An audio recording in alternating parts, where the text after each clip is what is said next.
Cobblemon 1.7 is coming soon.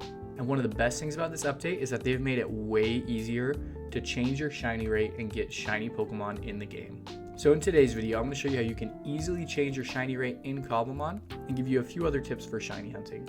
Make sure you stick around to the end of this video so you don't miss out on any of the tips, and smash that subscribe button if you're excited for Cobblemon 1.7. Alright, so I'll start off talking about the new way to change the shiny rate in Cobblemon, and then in case that's something you're not really a big fan of, I'll show you a couple other tips later on, so make sure to stick around to the end of the video. The new way is that if you just type /Cobblemon config, it will bring up this awesome table right here where you can change any of the config settings in Cobblemon. So you can just search right here at the top, shiny, and you can see the shiny rate is right here, and they let you change it to whatever you want.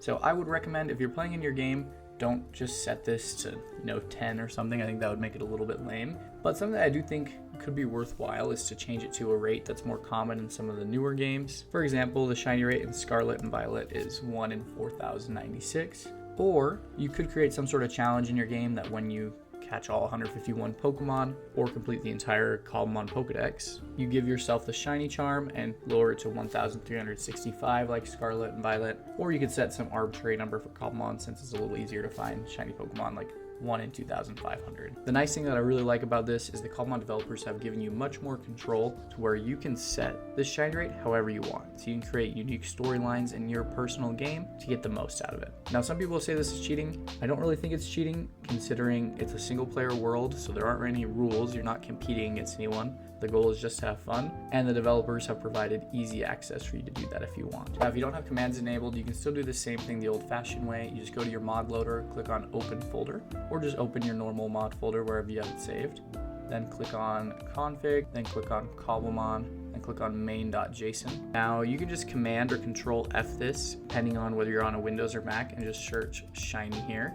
And that'll help display the shiny right here. You can see it is now 1 in 2,500 because we changed it earlier. But you could go ahead and you could change this back to whatever you want, 4,500, or back to the original 8,000, whatever it was. And this will change that in game as well. There's also a lot of other settings you can change here, so feel free to look around and see how you want your game to be. You can use this to make things harder. For example, make your Pokemon heal more slowly, or easier, make them heal more quickly, and all sorts of other things. Now, once you've done that, the shiny rate will be lower, so it'll obviously be easier to catch shiny Pokemon. But if you don't want to do that, or if after you did that you still want an optimized way to find shiny Pokemon, there are some other things you can do. One of my favorite strategies is to pick a biome of a Pokemon you're hunting for. So for example, if I want the Savannah biome, and then go around and build a rail system that can go through a couple chunks. You want this big enough that you can change the spawn radius here so that Pokemon will spawn in and out as you're going. And then you can just ride this rail system around your big area and go as fast as you can. So you're gonna want quite a few powered rails here to make sure that it's pretty quick.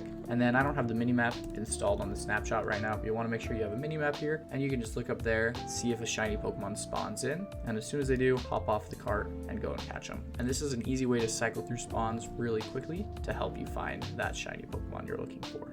If you follow these tips, you should be able to have a great shiny hunting adventure in Cobblemon. Comment down below the first shiny you find in Cobblemon 1.7. Make sure to hit that like button and the subscribe button if this has been helpful. Thank you so much for watching. If you want to learn more about Cobblemon, check out my Cobblemon Survival Guide series right here, where I teach you absolutely everything you need to know about Cobblemon.